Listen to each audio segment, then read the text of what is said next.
Good afternoon and welcome to the Future of Finance discussion on settlement and custody of digital assets, sponsored by Fireblocks. I will now pass you over to Dominic Hobson and the panel. Hello everybody, I'm Dominic Hobson, co-founder of Future of Finance, and it's my privilege to moderate this panel discussion this afternoon on the settlement and custody of digital assets.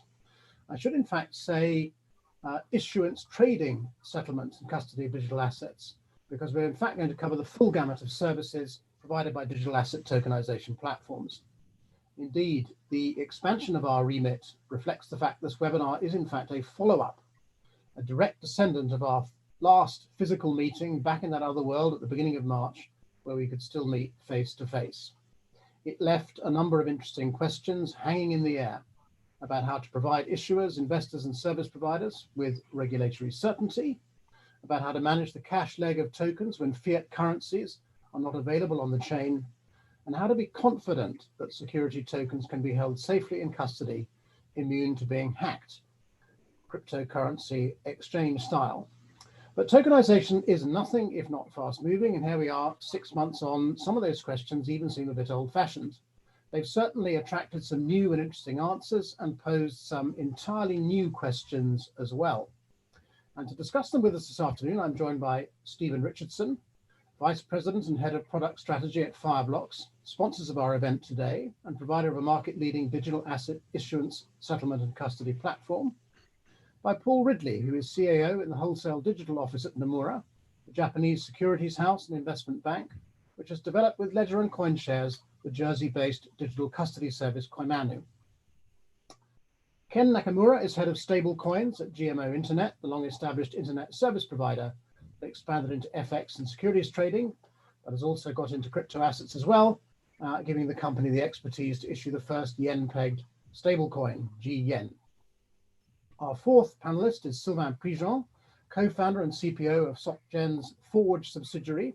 It's a subsidiary of the group that experiments with blockchain technology with the ambition of designing a whole new digital market infrastructure for the capital markets. Now, in addition to our panelists, we do, of course, also have you, our audience, and all five of us encourage everybody watching or listening to submit questions and comments throughout this webinar by using the Q&A or chat functionality at the bottom of your Zoom screens. And please rest assured we won't save them all up to the end, but we'll attempt to address them as we go along. Now, as it happens, each of our panelists has actually achieved something quite important in the field of digital asset tokenization. So I'm going to begin by asking each of them to talk not about themselves, but about what they and their colleagues and partners have been doing and how it's going to help this nascent industry, the digital asset tokenization industry, to transform the capital markets as they exist today. And Stephen, if you'll forgive me, I'll begin not with you, our sponsor, but with one of your clients, Ken Nakamura.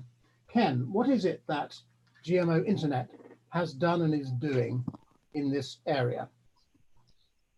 Yeah, so we are launching the first regulated JPY stablecoin. So we're currently applying for the trust charter with the New York Department of Financial Services, and we are very close to the finish line. So regulated stablecoins, I think, brings the a lot of credibility to the industry, and I believe that we will be the first publicly traded company to actually issue the stablecoin and do something with it. Facebook is working on it. A lot of Japanese banks have been working on it, but it hasn't been pushed out to the market yet. So I think that's a huge deal. And JPY is a very interesting currency. It's the third most liquid currency in the whole world, and it accounts for about 25% of the trade volume in the FX space. And I think it can be utilized to hedge against the US dollars. It potentially opens up the door to a synthetic FX play, like USD JPY pair is the second most traded currency pair. So I hear a lot from multiple exchanges that they're exploring like a synthetic FX play using stable coins, pairing it against other, Brazilian real, Turkish lira. There's a lot of stable coins out there that's coming into the market. So I think it could be really interesting. Ken, just before I let you go, this question may not be helpful, but I'd be interested to know if you have a sense of it. Is the Bank of Japan seriously considering a yen central bank digital currency?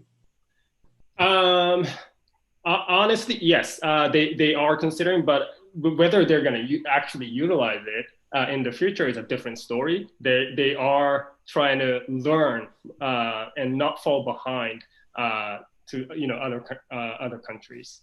So is that good news for what you're doing, or bad news for what you're doing?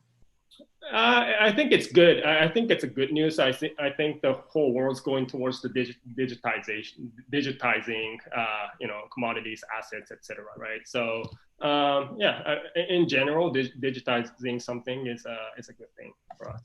Great, Ken. Thank you. Paul, could I come to you next and you give us an idea of what you've been up to in this area?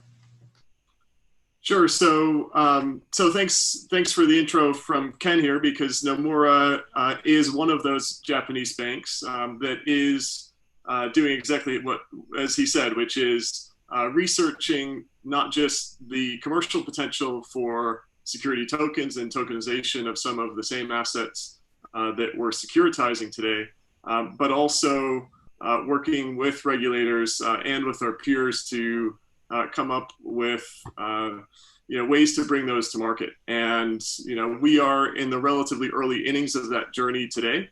But what I think that we can promise is that when we do get there, what we'll deliver, particularly in our home market of Japan, is a regulated solution that all of our clients should be able to get comfortable with buying, trading, and handling.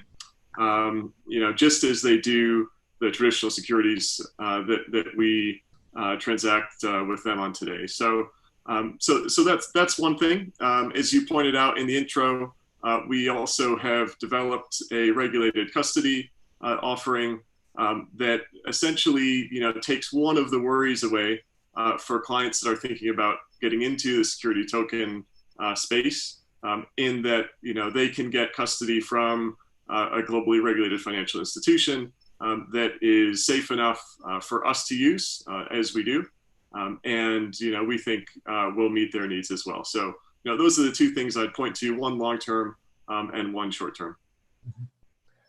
Thanks, Paul. Sylvain, could you tell us a little about what Forge has been doing in the area?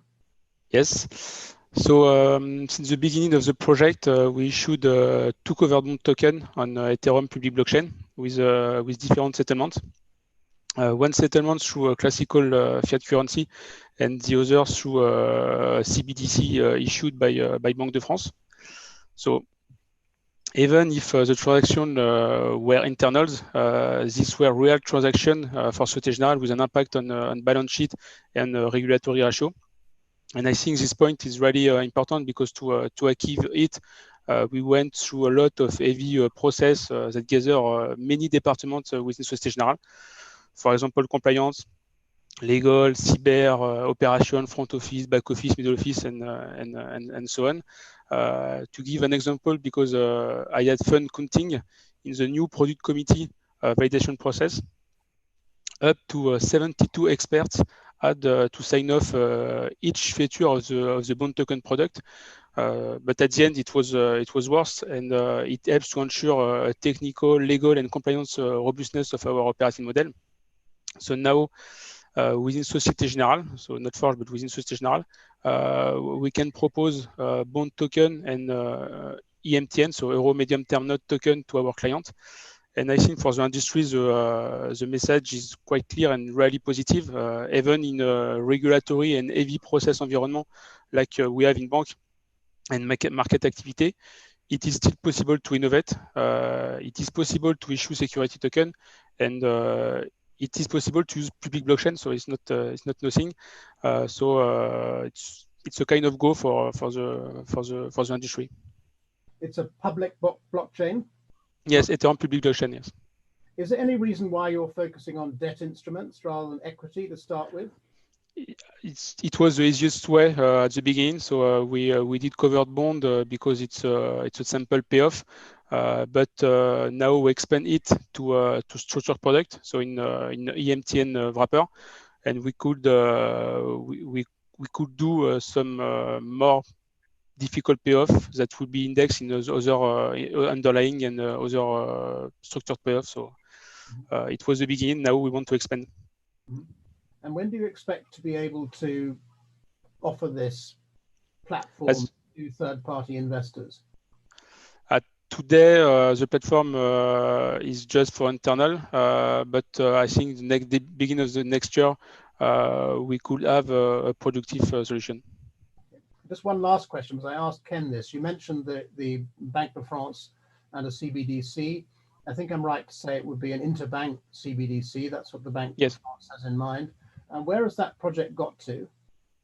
As we had the first project during the May issuance that is finished, and there is another experimentation that is under framing stage, and it should last, I think, 1 year. So we are in another experimentation now. Okay, thank you, Sylvain. Now, Stephen, you've heard all these explanations from the colleagues on the panel.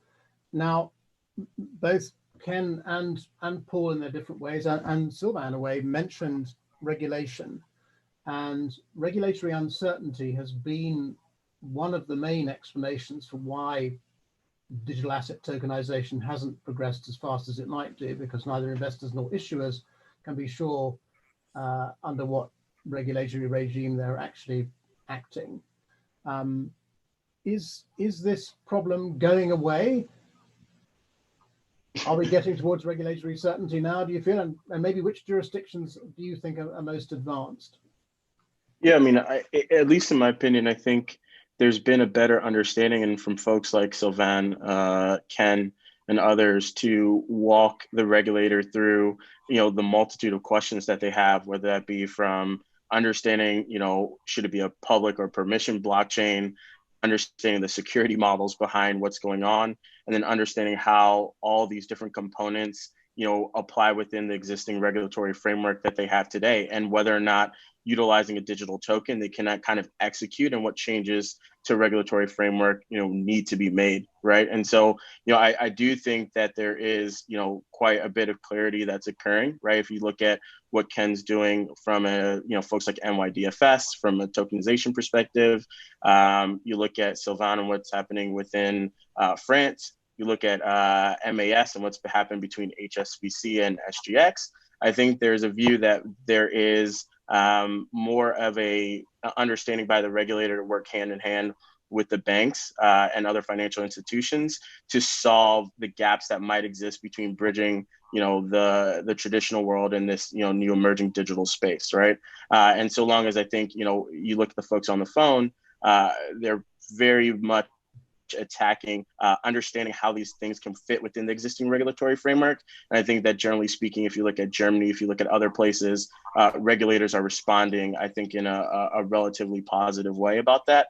And so I think as more and more of these projects start to emerge, I think you'll start to see the regulators kind of give the blessing for folks like that are on this phone to really kind of start to innovate and really, kind of push this space forward quite a bit. Now you're running a global business. Is the state of regulation in a particular market governing which markets you seek clients and look to grow your business in? Yeah, I mean, I think, for example, we're looking at folks that are operating in Germany.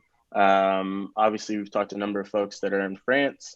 I'm here in Singapore, so we're exploring that. I think we've tried to highlight and work with folks where we think there is a little bit of a closer connection to the regulator and the ability for the underlying client to engage the regulator and to work with them, not only from our perspective where we are an infrastructure provider. So if we're going to be the backbone behind whether or not this token gets issued through our tokenization engine or the security infrastructure behind that, we want to make sure that we're working with customers and clients that are able to take us in front of the regulator so that we can in fact engage the regulator in a way that helps them understand what our technology does. So we clearly look for that. I think we want to be in a position where we're not afraid of regulation, right? We're happy to engage in it.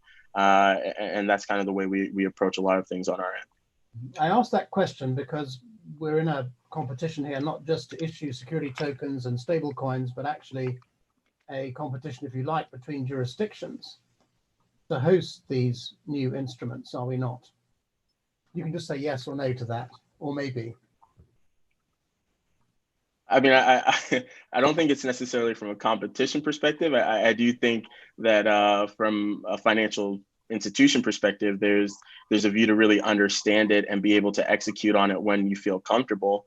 I think that's maybe a slightly different approach than necessarily MAS or JFSA or the SEC or someone saying we have to be the first. But maybe that's my perspective there. Okay. Ken, can you tell us a little bit about what it was like dealing with the American regulators? Yeah, one of the reasons why we chose to be regulated by the New York Department of Financial Services is because they have been regulating stablecoins for almost maybe 2 to 3 years now. Gemini Dollar and the Paxos standard, right? So they are familiar with a lot of the vendors, like from a KYC AML perspective. There's a lot of vendors out there, right? Like Chainalysis. So they are familiar with all of these vendors. So it was quite easy for us to really explain how we're building our AML program. We didn't have to really go into super detailed conversation about what these tools can do. When we say, hey, we use Chainalysis, and they're like, yeah, okay, that's good. So that was pretty quick conversation. Of course, the application process with any regulators, it takes time. But from back and forth Q&A perspective, I thought it was very easy to deal with. Mm-hmm. Sylvain, can you tell us a little bit about what's happening on the regulatory front, both in France, but in the European Union more broadly? What do you see as developments that matter to this audience? So in France, we already have a blockchain ordinance. I think it was 3 years ago, and that brings a security token into our French financial and monetary code. So now we can hold the security token not in the CSD, but with inscription in the blockchain. But more importantly, and I think it's a really good thing, and it is really new. It is the first time in Europe. We have the new pilot regime regulation, so for DLT market infrastructure, and it is under review and under negotiation. So I think this phase will last until March of next year, and Société Générale Forge is part of the review of this text, and it's really a good signal for all the ecosystem. The proactive mindset of the regulator on this subject is really important, and we want to leverage on the possibility to make the ecosystem to allow the ecosystem to grow faster. So it's really a good signal. The text, it's at the beginning, so we try to avoid all of the constraints that a regulator can put, and we want to work with the regulator in a good way. Paul, is there a sense in which Asian locations are moving faster than American or European ones on the question of regulating tokens? I think that it's moving so fast that it's pretty hard to pick a winner here most of the time. My view is that Singapore has done quite a good job of staying towards the front of the pack with security tokens, as they have with quite a few other areas of financial regulation. So, I think at moments in time, you've been able to point to Singapore or Japan, for example, as being some of the leaders. But, handicapping it going forward, I think that, this is a priority for a lot of regulators around the world. And it's too early to tell which one is going to have an end-to-end solution in place that the industry needs to really kind of bring this to life. So, today I think Asia's doing quite a good job, but they'll need to continue to act, I think, to maintain that lead. Do you think there is going to be any fallout from the fact there is a kind of mini ICO style bubble, possibly inflating in the DeFi token market? Do you think that's going to have some sort of backwash on the willingness of regulators to proceed further and faster in token authorizations regulations, if it goes wrong, which it might well do? Yeah, it might.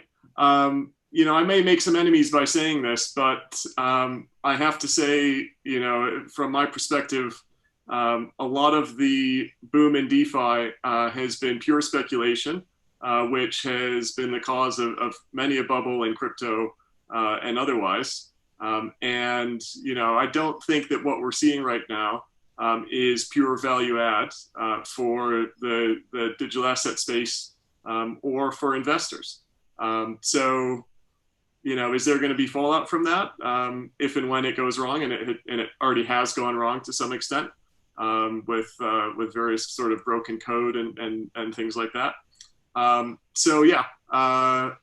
don't think it's great from a regulatory perspective. I don't think any regulators are asking for it.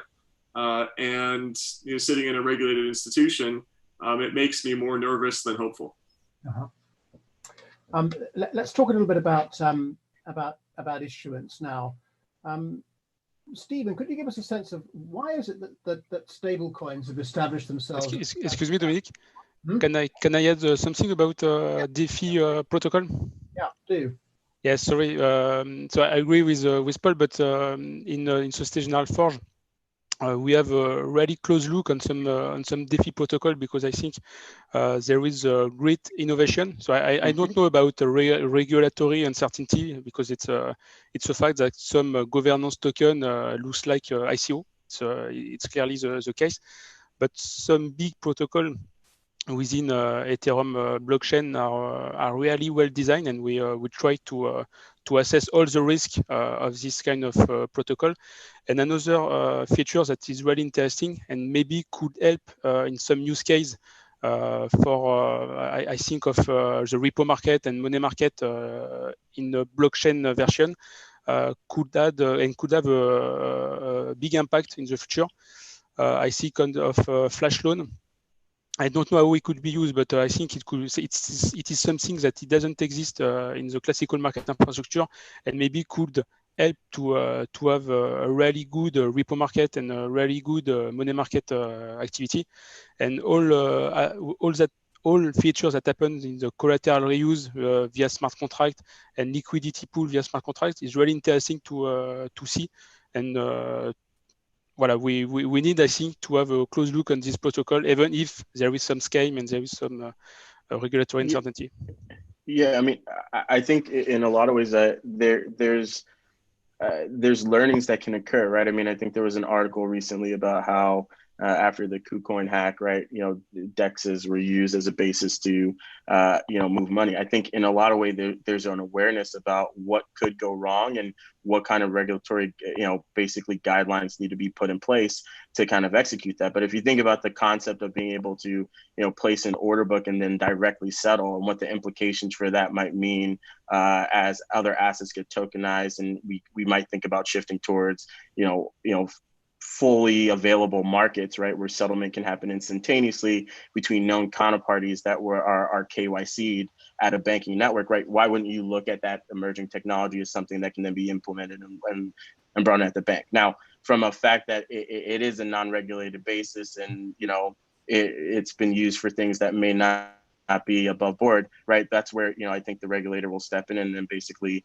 I think if you looked at what they've done with some of the exchanges to date, right, you've seen that there's an indication that there's a view on how to clean that up, and I don't think DeFi would be exempt from that. So I think there's a view that banks and financial institutions should really look at what folks are doing in the natively digital markets, right, where they've had to create concepts and products to basically build infrastructure for themselves and do it in, I think, a pretty efficient and technology forward way, and see how that can be leveraged internally. I would agree with Sylvain on that.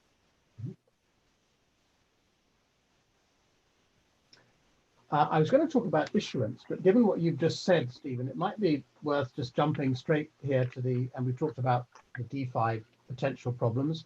Very interesting to hear from Sylvain that the market could self-heal and even mature into something which is a proper money market with repo, commercial paper, treasury instruments, goodness knows what else. So that shows this market is definitely maturing in all sorts of ways, which are hard to predict in advance. But why don't we go straight to the custody question, because it has come up already. Everybody knows that cryptocurrency exchanges got hacked all the time.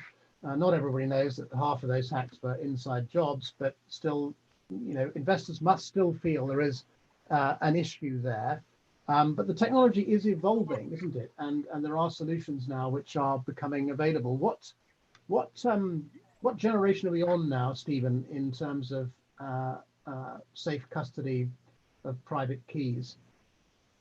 Yeah, I think from our end, obviously we're a multi-party computation provider, so we're not utilizing multi-sig, and we do that for a number of reasons, right? The idea that basically you don't have a single point of compromise in the private key storage process, and two, it allows us to distribute risk in a way that or distribute like the signing process in a way that we think makes a lot of sense, right? We do it, split amongst like multiple providers, IBM and Microsoft, and things that allow us to, really create a bigger hurdle to that. I think secondarily though, right, apart from the securing the key, I think you really are paying attention to how that information is managed, right? And how basically that security is managed in a way to minimize insider, threat attacks, be able to rotate key shares and do all these different things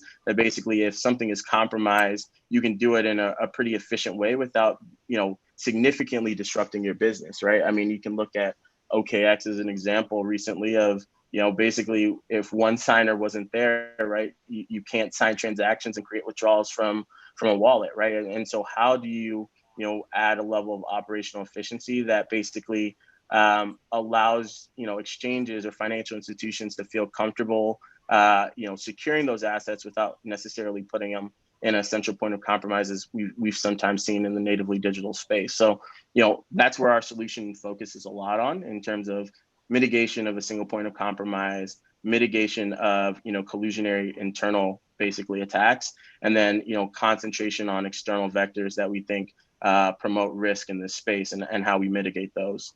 And that's kind of been our focus and what we've talked with folks like Ken and others about. So we moved beyond putting the private key into a hard drive and locking it in the vault. We've moved beyond coordinating our dongles. And are we also at a point where if an asset does go missing, a security token goes missing, it can be burned and replaced? And if private keys are lost, it's not a disaster? Are we on safer ground in those areas now as well? I mean, I'll let Sylvain and Ken talk about, the replacing. I can tell you that at least from a Fireblocks perspective, if something occurs, right, we part of the benefit of utilizing MPC is that we can rotate the key shares.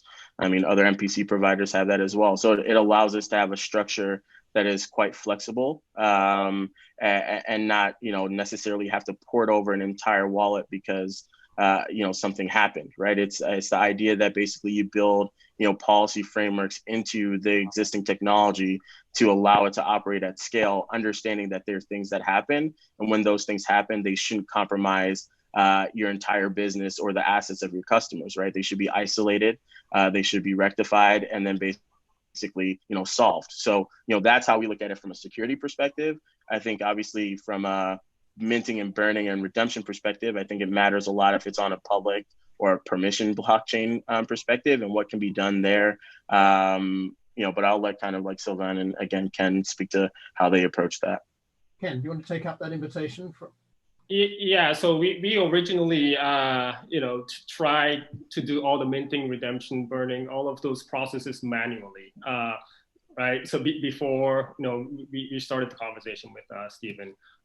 So this is a lot of work. There's I don't even want to count how many private keys that we have to manage.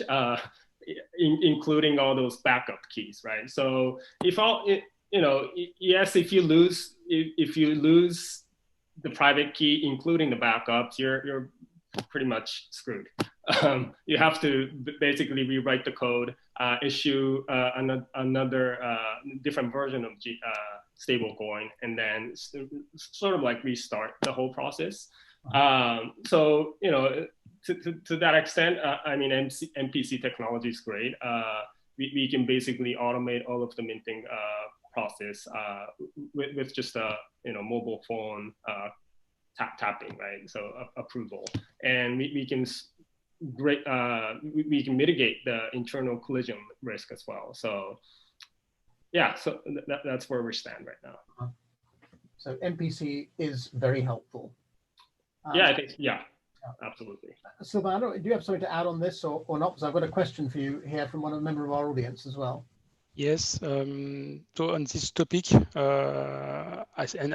today, but for our issuance, so the boss issuance that we did on Ethereum blockchain, we had our own system because it was enough, and all the covered bond token that we issued wasn't listed on an exchange, so we didn't need high security. But now we need to find a way to integrate a crypto custodian to scale our solution.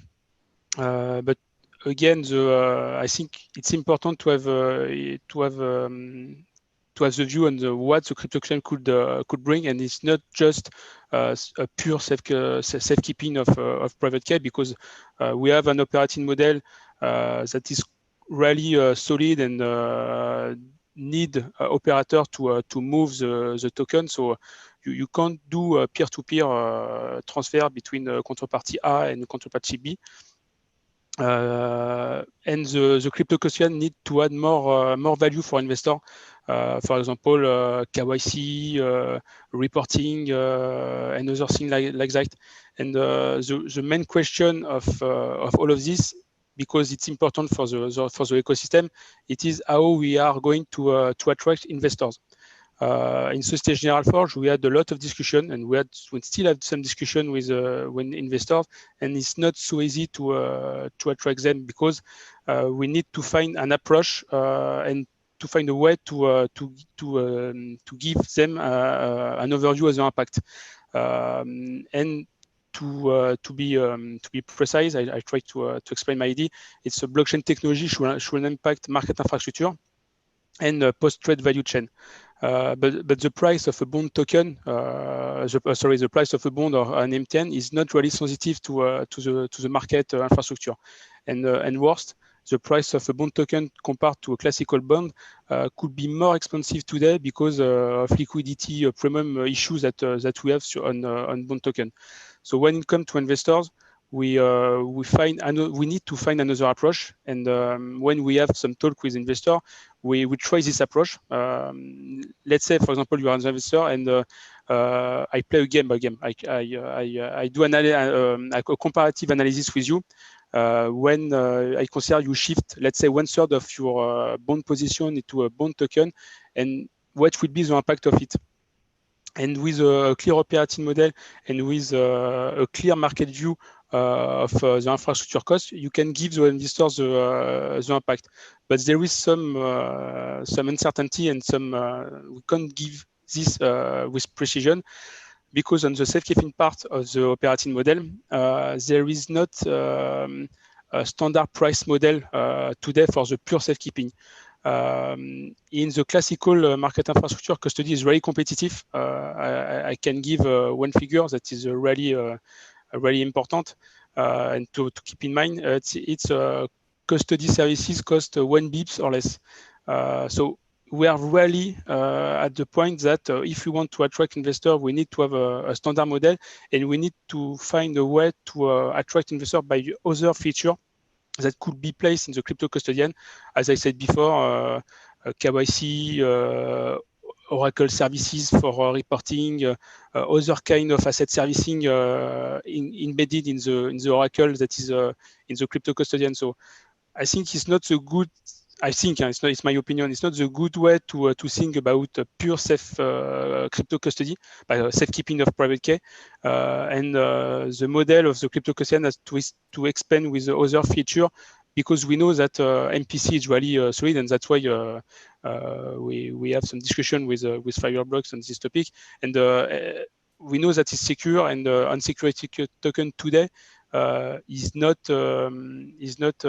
needed today. There is no exchange. So if we lost our private key, the issuance could be reissued, and we can migrate the register, the token register, in another blockchain. So it's important to have this kind of reflection between us and between all the ecosystem concerning the other topic and how to attract investors. Okay, I'd like to come back to that question of liquidity in a minute, Sylvain, but first I'll read you a comment by Monica Singer, who's listening. She says, this is to go back to what you were saying about DeFi tokens. I agree with Sylvain. Have a look at the composability functionality in DeFi. This is a game changer for financial markets. And I feel certain, Sylvain, you have looked at the composability function, whatever that is. As a composability in Ethereum, it's essential today. So it's a key feature for Ethereum, but for market infrastructure, I really don't know how this kind of feature could be bring to a market activity. I know no answer about it. I just composability is really a feature of actual DeFi ecosystem. So I don't know for market activity. You don't think it could work then? The composability is really important for DeFi. So I'm very concerned about this ecosystem. If Ethereum could migrate on layer 2 without composability, I don't know what would be the impact, but I think it could be quite impactful. There is other blockchains that and other protocols that have composability in their protocol, so it could work. But Ethereum need to have a clear view on their roadmap. All their mainnet and the test of the layer 2 don't seem to work. So even if for our security token we are a little bit concerned about Ethereum, and that's why we have a business continuity plan in our operating model that allow us to migrate the security token, in another blockchain. It's a concern for us also. Mm-hmm. Okay, well, perhaps Monica will come back to us now.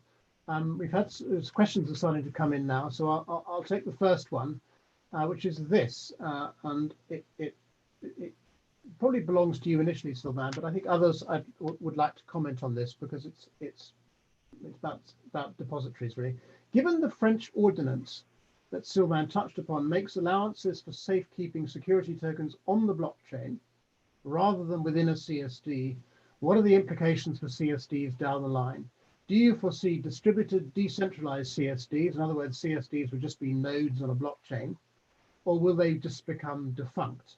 Now, I guess this question here, CSDs today do lots of things. They guard the integrity of the issue. They do the settlement of transactions in central bank money. They keep a register of who owns what. Will all of those functions disappear, do you think, or will some of them disappear? Do we still need, for example, somebody on the chain to ensure that the number of tokens in issue doesn't exceed the number in issue? So the number being held doesn't exceed the number in issue. Are CSDs dead, Sylvain? It's a tricky question. I have to be careful on my answer. I think basic features of issuance are now embedded in the smart contract, and so basic function of the CSD, like account issuance, as you said, and monitoring of the token holder balances in relation to the total issuance position are not needed anymore. So I think it's a fact. But that's why I don't like when you send me the first description of SGForge. I said that I don't like the word disrupt because it could cause fear. And CSD is not just issuance. And I am convinced that we will be in an hybrid world with a classical financial product, classical financial instrument, that it is within CSD, it is registered in CSD, and a digital asset. And we need CSD to tokenize the classical securities and to have an efficient repo market, to have all the infrastructure, all the liquidity necessary to trade security token with a collateral if there isn't any cash in one counterparty. So to have auto collateral features that it is in the CSD. So I really think CSD must evolve their model. The basic function is not needed, but there is a lot of core feature in the embedded in the CSD that is really important. And maybe in 20 years, I don't know, all the assets would be in token wrapper. So all the collateral could move quite easily. But CSD today is very important, and we need it to build this new market infrastructure. Okay, thank you, Sylvain. Now, our second question, and perhaps Paul, Ken, you have some views on this. Central Bank Digital Currencies, CBDCs.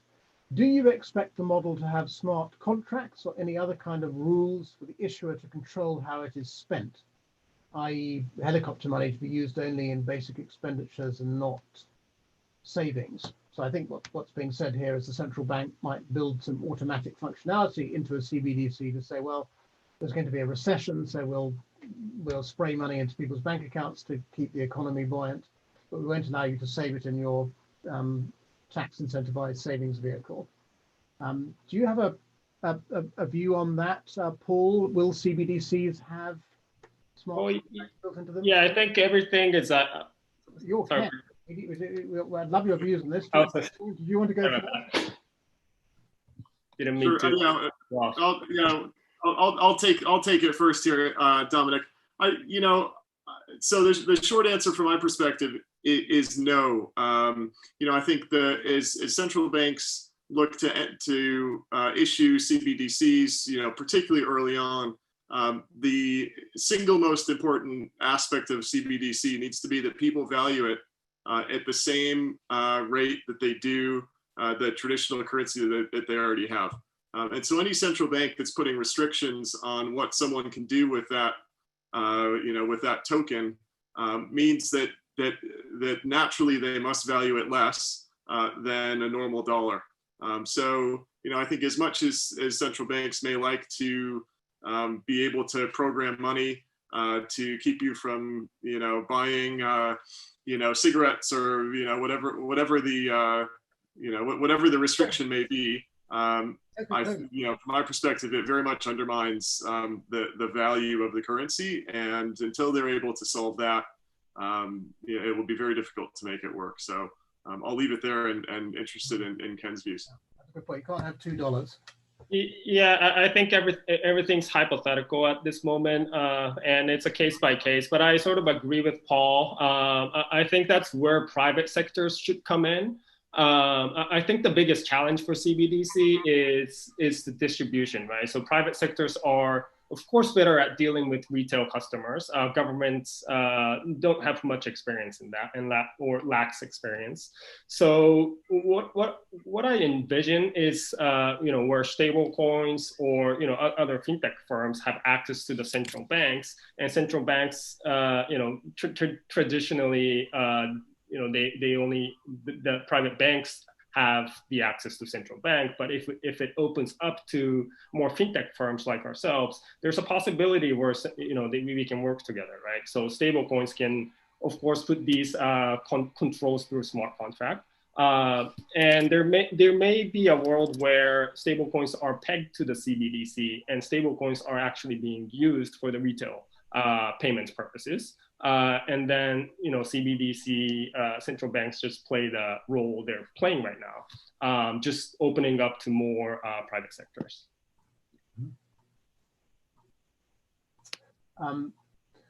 Just before we move on to a different topic, Chris Pryor-Williard has commented here on the central bank role in this area. If the European Central Bank renewed its CCBM2 project, that was a central bank collateral management project for giving banks across the Eurozone liquidity, I think I'm right to say, Chris, if that was coupled with T2S and it had cash functionality, they could impose a digital marketplace with explicit central bank support. That will put an end to CSDs and lead to the arrival of frictionless, low-risk markets. So I think he's describing a world in which central banks have such complete control over the liquidity available to banks and are issuing this euro in a CBDC form. It could actually transform settlement, even in the conventional securities markets. And so one of the problems tokenization is solving, i.e. you tokenize these assets, then they can be settled atomically or in real time, instantly, goes away. I think that's what he's saying. Stephen, do you have a view on that? Yeah, I mean, I think I'm actually looking at his question right below where it says, I'm struggling with the concept of custody in this discussion, where's the general value add? Look, I definitely think obviously the role of a custodian potentially shifts, right? And I think for the Sylvan's point is like, what are the additional value pieces, that sit with, the distribution of information and how that goes. Now, I will say, having been in this market, right, we're more a technology provider than anything, right? We leverage our technology to financial institutions, whether they be banks and others, to provide custody or to enable folks to do that themselves. There is complexity behind the idea of holding onto a digital asset and all the risk factors, right? I think if you're really thinking about the scale at which these things can operate, and the idea of where these different tokens and where they be at a financial institution level or at a retail level have to sit, right? Today there's difficulty in managing that process, right? And so how do you implement technology that allows people to reduce the focus on, how do I hold this safely, and then think about all the processes and layers that then sit on top of that, whether that's the embedding of information around the smart contract, whether that's the settlement network and creating frictionless settlement, right? That only happens if at the core of what you're looking at, there's a security model that enables that, right? And I think that's where our focus is from, let's say a custody perspective, and scaling that out so that becomes kind of a level playing field by which then other things get built on top of it for additional value-added services. I think that also then kind of disrupts, right, the way that traditional, again, like CSDs, operate, right? If you start to bring that to the edge and then information is then embedded within the actual underlying token itself, right, then you're really taking away one area that potentially, impedes the ability for settlement to happen on a 24/7 basis and other things like that. So, I think my point of view is obviously custody is looked at from my perspective as the basis of like a security model. And that can then be extended out, to banks and others that then need to execute these services on top. Thank you, Stephen. You very neatly sidestepped his awkward question there about whether the central banks could destroy the token markets. I think that's what Chris was asking. By using CBDCs to do instant settlement here and now. It's an interesting observation, difficult question to address. Here is another question about settlement from Emery Sabici. Crypto market experience showed us instant settlement without netting is achieved effectively, whereas conventional securities market is forward settlement data netted. Do you expect tokenization securities and usage of stablecoins and or CBDCs will change when and how we settle conventional securities market transactions?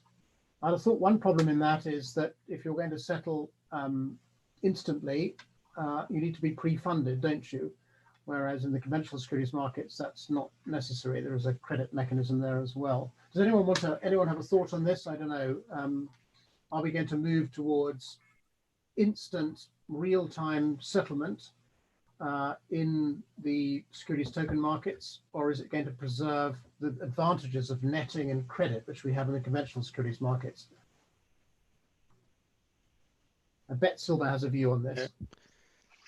Now, on my view, today is difficult to answer because we need a standard for security token. So if we want to use a smart contract DVP for settlement, so between the security token and the settlement token or the CBDC, we need to be aware of how is structured the smart contract of the security token. Today, if we consider that if we are on Ethereum and we consider that both assets, so the cash and the token is a classical standard like ERC20, it could work. But without a standard, the real settlement, the settlement in real time, it's difficult to imagine. So and it could have a lot of work within the crypto custodian, for example, to develop a lot of different standards in order to optimize the settlements. Maybe it could be a thing. It could be a feature in the crypto custodian. So I don't know. But today it's difficult to answer without a standard for security token. Mm-hmm. Okay. Thanks for that. And I'd like to we're almost 10 minutes from the end now. Time does fly when you're in these panels. I'd like to talk about liquidity in the last few minutes, but before we do that, I'd like to just go down a slightly different path. A question's been asked to us by James Zorab. He says there's much discussion this afternoon about regulation of tokens, but little about standardization around identity and being able to verify how and who did the identity validation. The question is, how do you know who you're dealing with?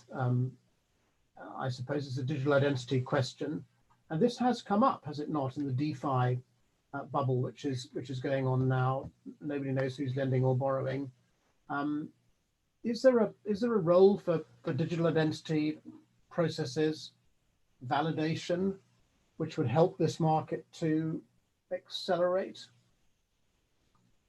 Stephen, have you thought about this at Block? Yeah, I mean, I think they're going to force it, right? I mean, if you look at kind of how the regulators have gone after just the, again, I'll use a crypto native example, but, folks like BitMEX and others, right? They're forcing that view that you need to do what's expected of traditional financial institutions, which is to KYC those folks and to identify those folks, right? And if you look at what's happening with things like travel roll within the digital space and the requirements on VASPs, right? That is just like it's a very clear indication from regulators that that's a must to be engaged with. So, I think, I saw a thread recently on Twitter about how the SEC coming after BitMEX, is a warning shot to DeFi applications around what was expected of them to be able to operate within this space, and that governments aren't going to hold back on actually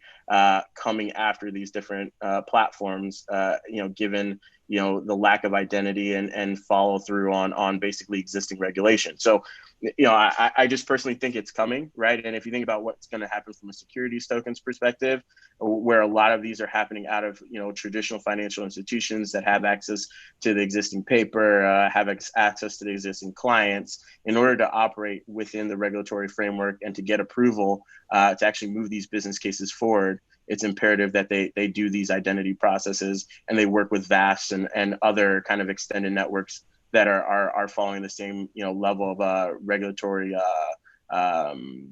certainty. So and kind of compliance processes. So I think that's coming, and once it does, that then opens up the system a little bit more, right, to have kind of interoperability between providers, interoperability between banks, folks that are innovating with the space to basically engage with large financial institutions in a way that maybe they couldn't do before, given the transparency and kind of the technological innovation of the space. So I think it's a good thing. I think it's coming, personally. Well, James Orab says traditional KYC was not designed for tokenization, which is his comments on what we're saying.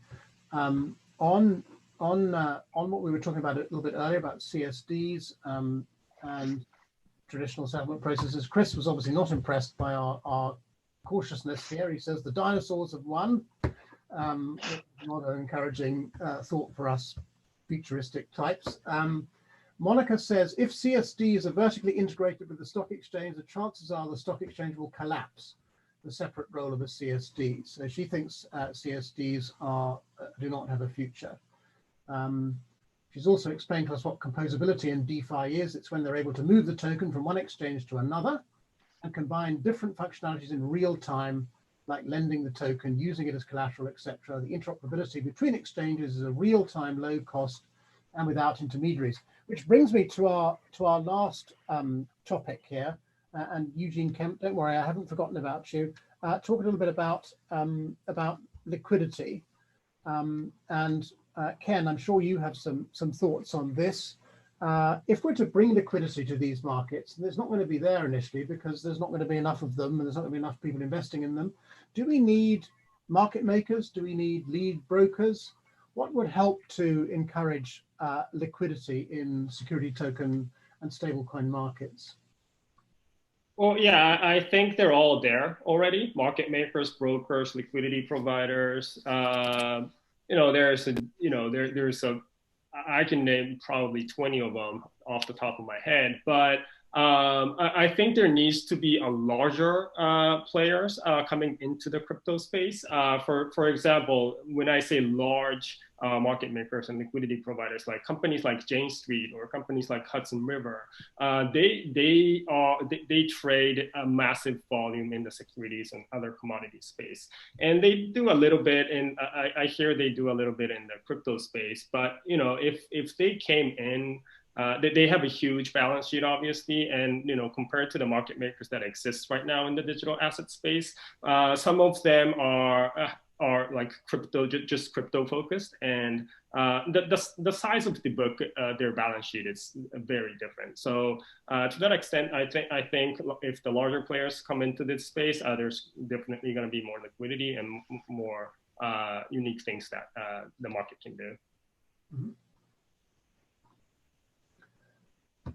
Sylvain, do you have anything to add on that question? How we bring liquidity to these markets?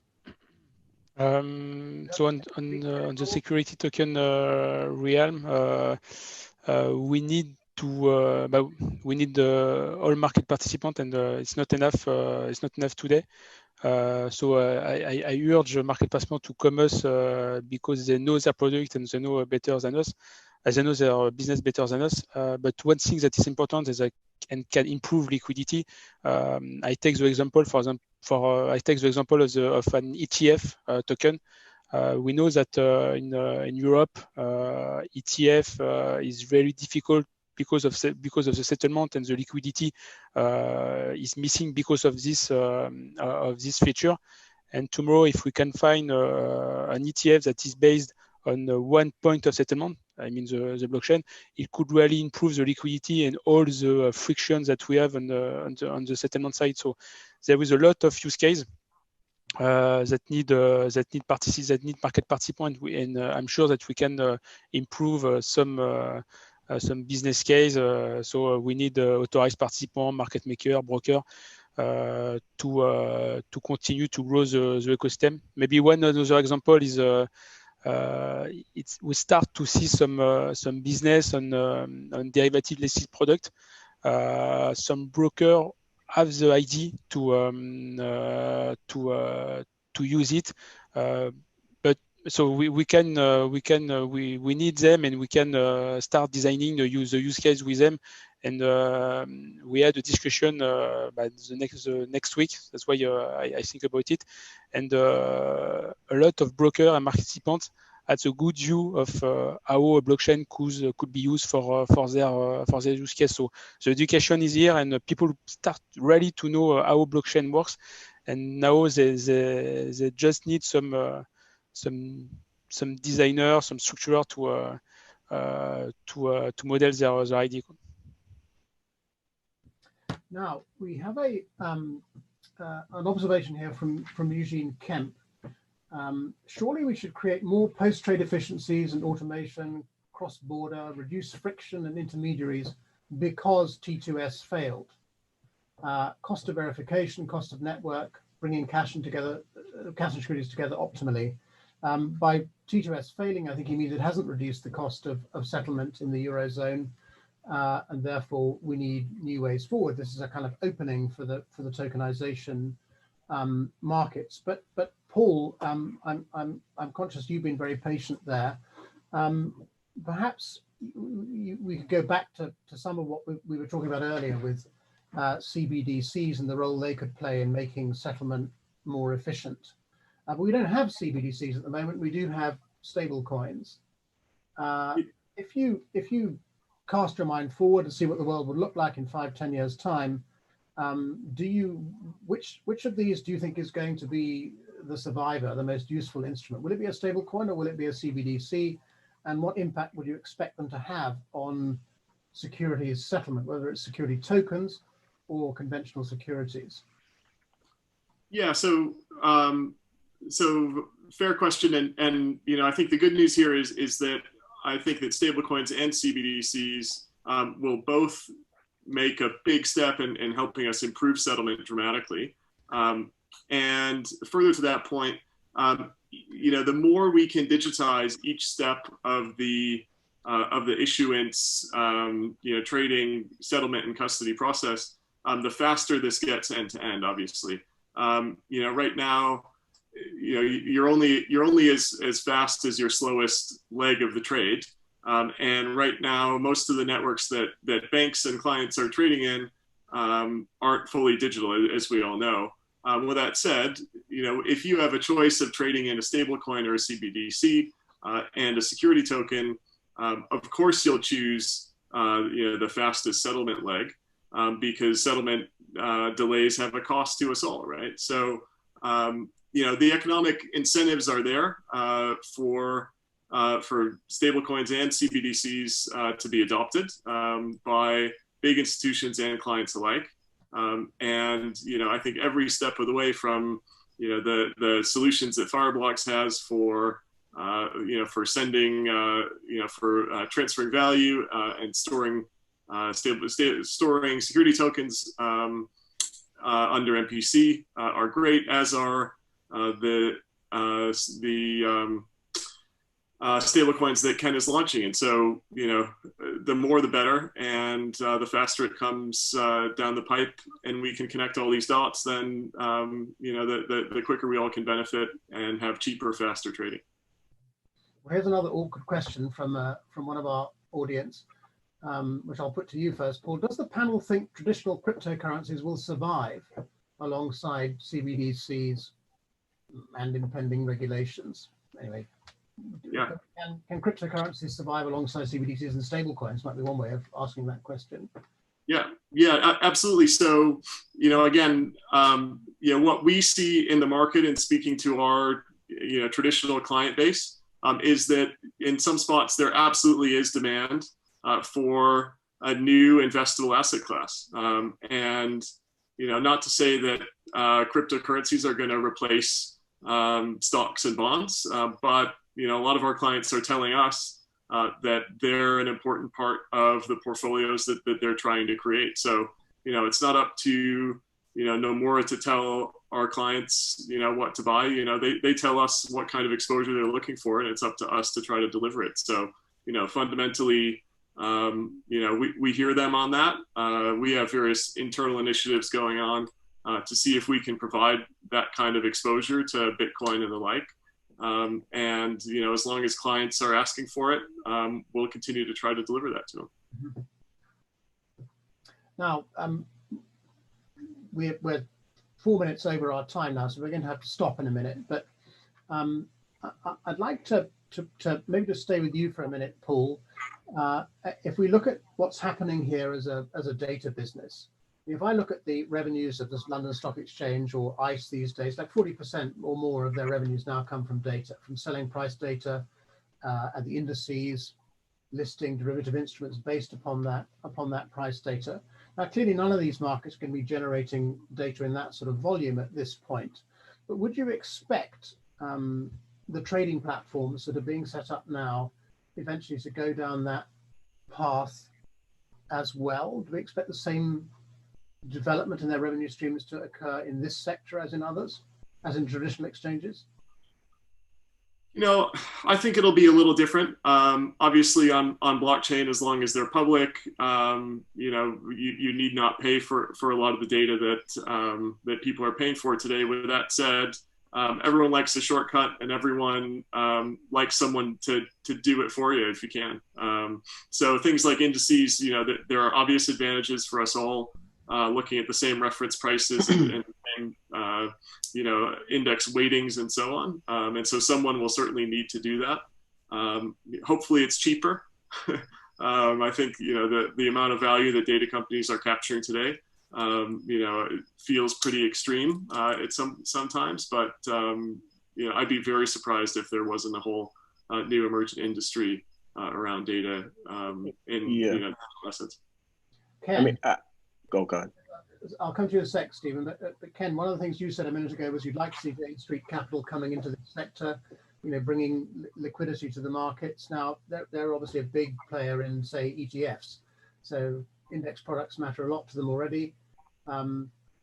Would you foresee this market also developing liquidity providers of that type based upon data and indexes?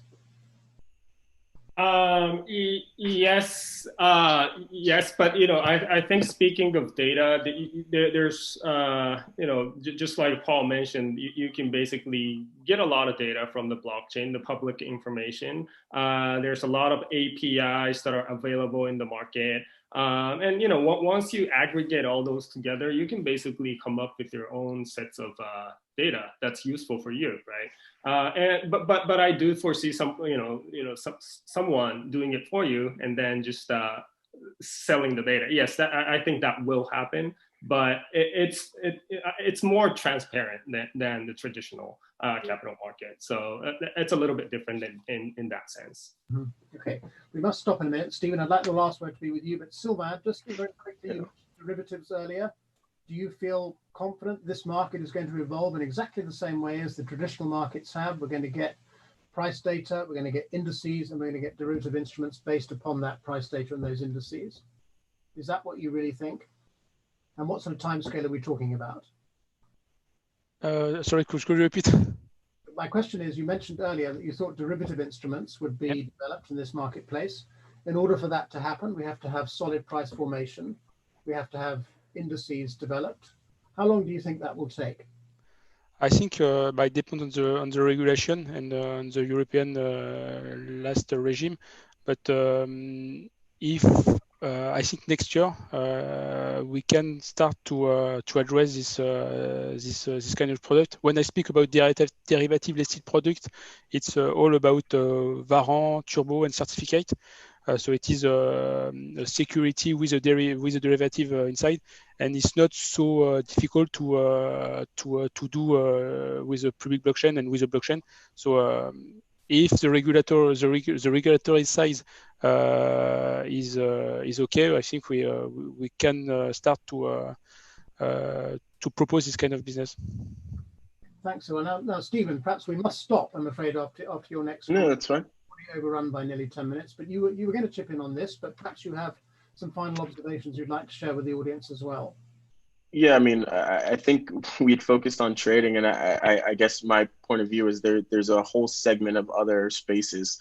If you think about payments and other things where stablecoins become really important and critical, and the data behind that is going to be something that will be an interesting basis, right? And not just leverage to CBDC. So I think the whole topic is pretty fascinating. I think there's been a lot of change. If you talk to folks like Paul, Ken, Sylvain, others, right? Hervé from ING. There's a lot of thought into, what's going to happen, how banks and financial institutions work with the CBDC, with the central banks, to make this and extend this out to both, traditional markets and retail markets. And I think there's going to be a lot of interesting use cases that start to pop up in 2021 for the whole space. So it'll be an exciting kind of thing to look out for, I think, as we head into the first half of next year. Exciting is certainly the word. And sadly, that's all the excitement we have time for this afternoon. It remains for me only to thank our panelists, Paul Ridley of Nomura, Ken Nakamura of GMO Internet, Sylvain Prigin of Société Générale's Forge division, and especially thanks to Stephen Richardson of Fireblocks, the sponsors of what's been a very fascinating discussion this afternoon. Thank you, Stephen. We couldn't have done this without you.